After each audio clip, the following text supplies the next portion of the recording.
In Palestine, the Israeli regime launched a strong air offensive in Rafah, killing more than 200 people. Venezuela condemns the U.S. transfer of a plane belonging to the state-owned company EMTRASUR, which had been kidnapped in Argentina. And in El Salvador, opposition parties withdrew from the final vote counting of the legislative elections following numerous irregularities. Hello, welcome to From the South. I'm Luis Alberto Matos from the teleSUR studios in Havana, Cuba. We begin with the news.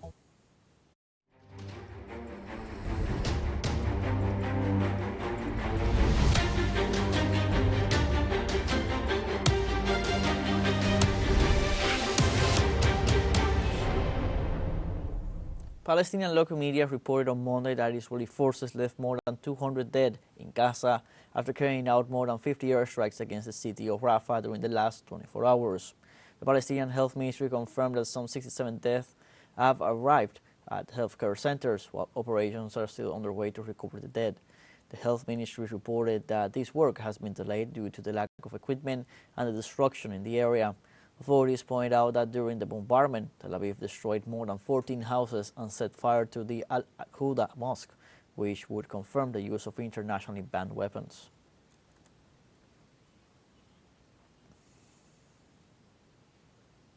According to a recent report by the Palestinian Ministry of Health, the number of Palestinians killed since October 7th is now over 28,000, and the number of wounded almost 68,000.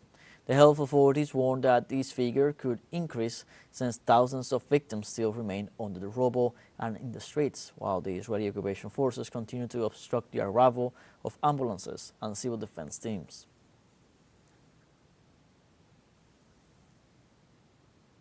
About 7,000 Palestinians have been arrested by the Israeli army and police in the West Bank since the beginning of the attacks on October 7, 2023. The Palestinian Prisoners Club and the Prisoners and Former Prisoners Commission denounced the systematic campaign of arrest in the territory and condemned the increased raids and destruction of Palestinian homes. Both groups noted that during that period, the Israeli forces ordered more than 2,850 administrative detentions, a procedure used to arrest Palestinians for renewable intervals usually ranging from 3 to 6 months on the basis of undisclosed evidence, which even the defendants' lawyers are forbidden to see. According to official data, during the last 5 months, 6,950 Palestinian citizens have been imprisoned. The state of Palestine called on the parties concerned to prevent the imminent bloodshed in Rafah, where thousands of citizens have been displaced in the last 24 hours. The Foreign Ministry urged all countries to intervene and make Israel uphold its obligations under the Geneva Convention and in line with the International Court of Justice preventive measures order, including by immediately imposing sanctions and an arms embargo. Finally, they pointed out that world leaders have a historic responsibility to prevent Israel from launching a ground assault on Rafah and the foreseeable apocalyptic consequences.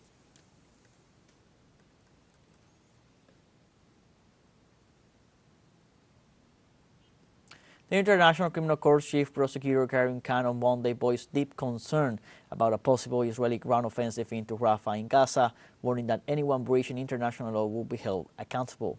Karim Khan said in a statement published on X, formerly Twitter, that his office's investigations into events in Gaza is being taken forward as a matter of the utmost urgency. The ICC opened a probe in 2021 into Israel as well as Hamas and other armed Palestinian groups for possible war crimes in the Palestinian territories.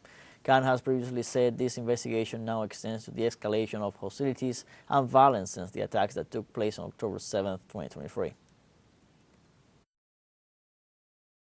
The laws of war must be respected. They can't be rendered hollow. They can't be interpreted so as to void them of meaning or to dilute or eviscerate any protective purpose that the Geneva Conventions and the law provides the most vulnerable children, women, people that are sick, or civilians. They must be interpreted with full protection. The risks to civilians is profound, and I'm concerned, and I had to underline the fact that there's no blank check. There is an active investigation, and all people, all parties are on notice. The Israel government is on notice, officials, members of the military are on notice that we are investigating. If there are crimes, we'll get to the bottom of it. On Sunday, the Israeli Defense Forces announced the release of 2 hostages who had been held captive in Gaza since October. In this regard, the Tel Aviv government linked the 2 hostages as one of the targets of the Sunday's military operation in the city of Rafah, which left more than 200 killed and wounded. In the meantime, the Zionist government added that the hostages Fernando Simon Marman, 60 years old, and Luis Hart, 17 years old, who were kidnapped on October 7th, are in good health and have been transferred to a hospital for routine checkups. The attacks on Rafah come as Israel prepares to launch a major offensive that humanitarian organizations fear will cause heavy civilian casualties in the last relatively safe area of Gaza.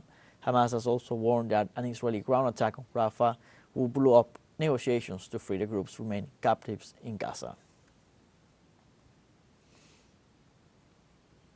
Palestinian refugees crowded in the border town of Rafah face the terrifying choice of staying in front of the announced ground incursion by Israeli forces or fleeing back north through a war zone. In this context, inhabitants of southern Gaza are forced to contemplate the possibility of being displaced once again. It should be noted that almost half of Gaza's 2.3 million inhabitants face the choice of staying in overcrowded Rafah and wait for the attack or risk moving north through an area of continuous fighting. In this regard, locals and displaced people who already have suffered Zionist attacks throughout the war contemplate the increase of Tel Aviv troops in the area that suggests the announced ground offensive is on the verge. In this sense, UN Secretary General Antonio Guterres expressed concern about the Israelis' goals in Rafah, while Tel Aviv officials say that before any offensive in Rafah, the army would coordinate to evacuate most of the displaced northward. And with teleSUR, you can now celebrate one of the largest festivals in the South American continent. Gladys Quesada brings you all the details in this Carnival Time 2024. Tune in every day this week at 7 p.m. Caracas time through our Facebook Live at teleSUR English Official and X account at teleSUR English, and discover our most colorful celebrations. Other stories coming up. Stay with us.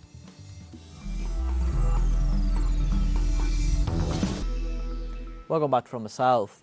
The Venezuelan government rejected on Monday the transfer to the United States of a plane belonging to the state-owned company EMTRASUR, which had been kidnapped in Argentina. In this way, the government of Venezuela pointed out that the transfer of the EMTRASUR aircraft is a direct robbery by the North American country. It should be recalled that the aircraft owned by the airline Conviasa had been detained in Argentina for more than a year. On the other hand, they also pointed out that the aircraft left Argentina, passing through Chile, Peru, and Colombia, and the National Institute of Civil Aeronautics made a call to prohibit the passage of the aircraft through the airspace of the mentioned countries, but none complied. On the other hand, the statements added that U.S. officials arbitrarily repaired the nose gear without permission and also loaded it with fuel without consulting the real owners of the aircraft.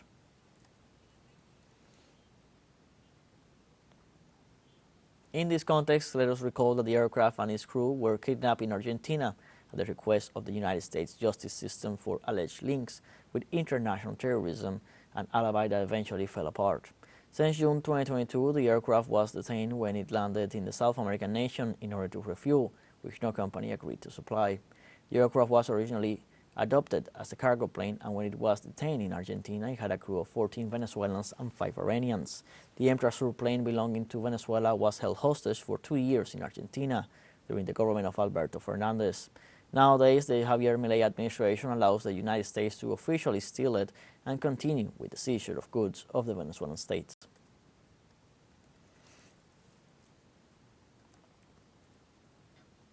Venezuela's Vice Minister of Anti-Blockade Policy, William Castillo Boye, expresses dissatisfaction with Argentina's complicity with the withholding of the Venezuelan airplane by the United States. In social media X, he stated that the theft of an airplane from a sovereign state by the United States with the complicity of the Argentine judicial mafia. Thank you, Alberto Fernandez, for not having lifted a finger in favor of justice. The judicial cooperation agreement between the United States and Argentina establishes that this type of decision is the power of the executive. There was no crime, there was no evidence, there were no guilty parties, pure media and lawfare. Fernandez's cowardice has caused a gigantic damage to Venezuela, thanks also to those who asked for sanctions all wrong.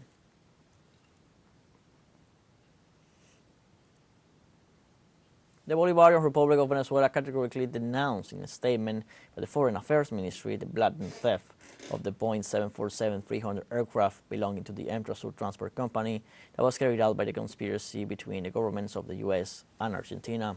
The statement stated that among the offenses committed has been the withholding of information at the time of flight identification. Further on, was also declared that the Venezuelan state will take all actions to restore justice and achieve the restitution of the aircraft to its rightful owner. At the end, the release concludes by stating that no empire nor its servile satellites will be able to bend the will of Venezuelan people who have decided to walk the path of true independence and are building their way to political, economic, and social prosperity, as it has been demonstrated to the world in the last few years.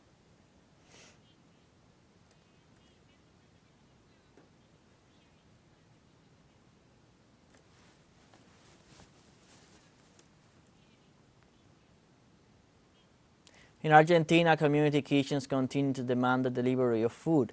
The Union of Workers of the Popular Economy filed on Monday an injunction of the Ministry of the Human Capital to deliver food to community dining rooms. In this sense, the document states that there is a budget to provide assistance, but the state inaction generates that many people cannot have access to a daily meal.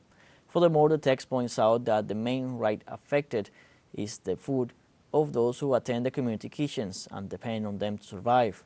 In turn, they point out that since Javier Milei assumed the presidency, these spaces have stopped receiving any type of input or transfer of funds.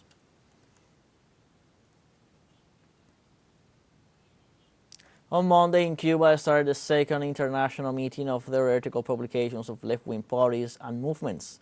The event is taking place at the Convention Palace in the capital city of Havana and will last until Wednesday, February 14, 2024.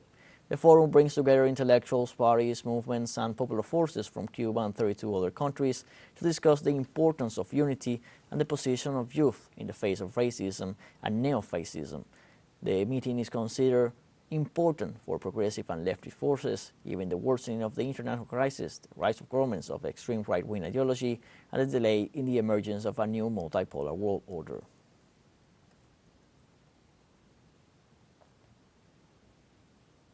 On Sunday, a survey revealed that 86% of U.S. citizens consider that President Joe Biden is too old to serve a second term.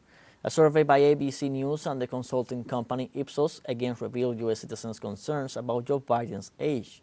The survey shows that 73% of Democrats think Biden, at 81 years old, is too old to hold the office, while 35% of Republicans believe the same about Trump.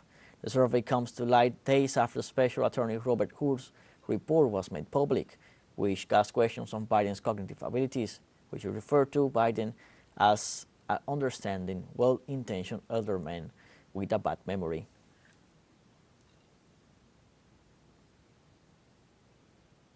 In Poland, farmers maintain a blockade on the border with Ukraine, blocking the entry into the European Union of at least 1,000 trucks loaded with Ukrainian products.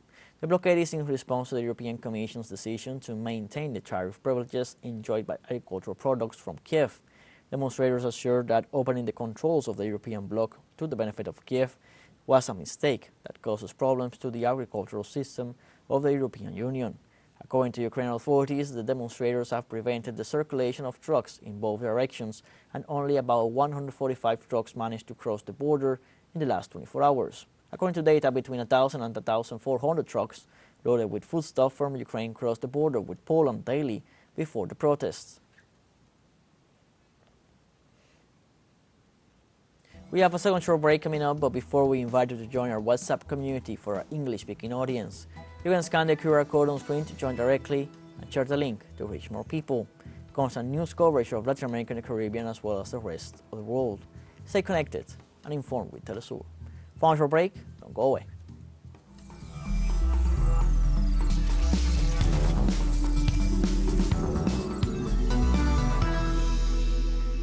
Welcome back from the South. On Sunday, in El Salvador, opposition parties announced that they withdrew from the final vote counting of February 4th legislative elections after reporting irregularities promoted by the ruling party. In this way, the president of the Arena Party, Carlos Garcia Sade, reiterated the measure is due to the Supreme Electoral Tribunal not providing the conditions for a transparent process. In this sense, he stated that they were witnesses of the manipulation of the counting system and criticized the entry of vigilance without credentials from Nayib Bukele's party, despite being prohibited. In this sense, also, the representatives of the Vamos Party, Nuestro Tiempo and Arena, stated they consider requesting the nullity of the election of deputies to the Legislative Assembly due to the anomalies in the electoral process.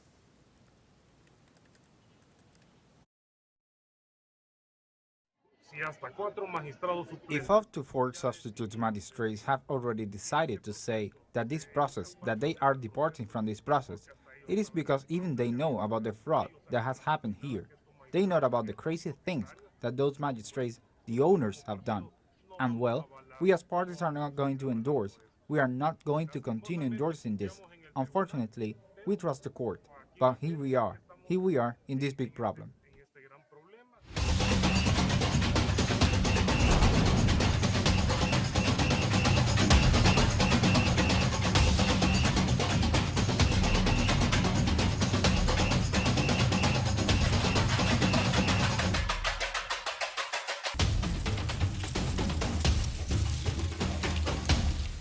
In El Callao, some 850 kilometers southeast of Caracas, the Venezuelan capital, one of the most iconic carnivals of the country, which has been declared intangible heritage of humanity, comes to life. We review its genesis and the history of the mixed cultures that led to it in this report by Leonel Retamal.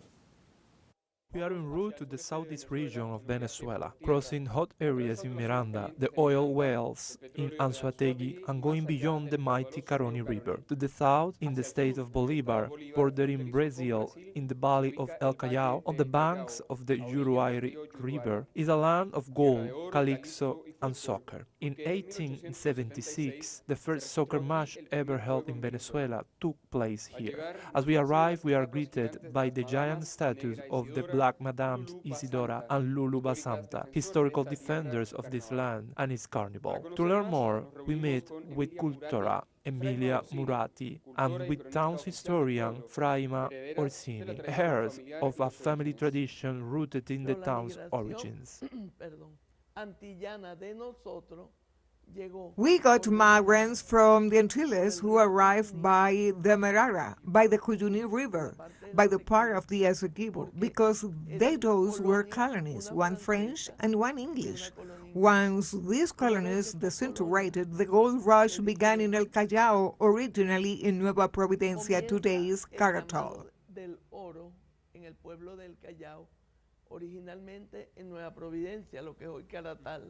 Reverend Madame from the Anglican Church of El Callao, descendant of the town's founders, describes a similar path.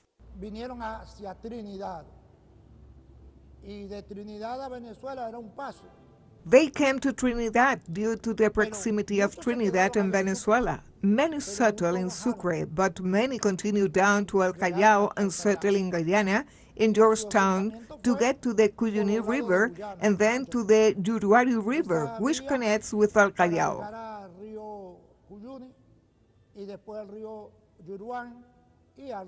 It is said that the town's name derived from the fact that the miner who discovered a vein of gold told no one about it. But there is another version about a Peruvian migrant who named it in honor of the port of Lima. In any case, truth is that the town's history and present are marked by gold mining and migrations. We come from a culture, a mixture of races that make this town a special town.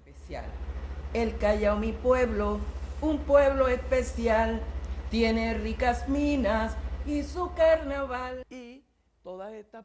All these people, instead of going back to where they came from, brought people from the Antilles, from Martinique, Saint Lucia, Saint Martin, Grenada, etc. So, de San Martín, Grenada, etc. En lugar de devolverse y devolver a sus empleados.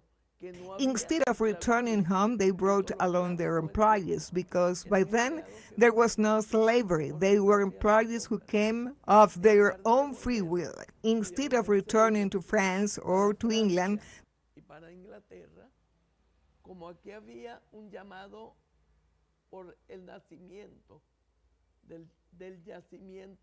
they joined the rush gold here. They brought investment and machinery and settled in Nueva Providencia, and that led to the foundation of the town of El Callao.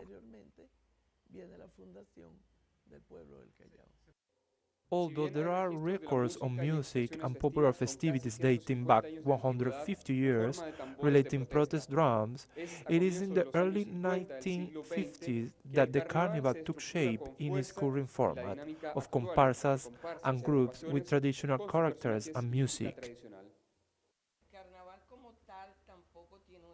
We do not have an exact date for the start of the carnival. Our ancestors, the people from the Antilles, brought their traditional music.